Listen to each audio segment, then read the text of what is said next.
Gas দীর্ঘদিন হতে হতে, অ্যাসিডিটি দীর্ঘদিন হতে হতে এটা কখন আলসারে কনভার্ট হয়ে যায়? মানে আলসার কি গ্যাসের বর্দা?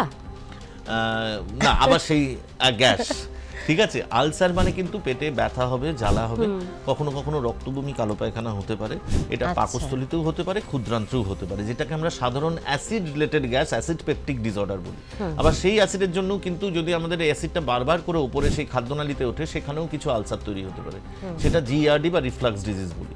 সুতরাং এইগুলোর আমরা যদি মনে হয় না এটা অর্গানিক ডিজিজ, পেশেন্টের কন্টিনিউয়াস পেন, ওষুধেও রেসপন্স হচ্ছে না, আবার কোনো কোনো ইনফেকশনের জন্য এগুলো এইচ পাইলোরি নামে একটা ব্যাকটেরিয়া আছে, সেই কারণেও কিন্তু এটা হতে পারে।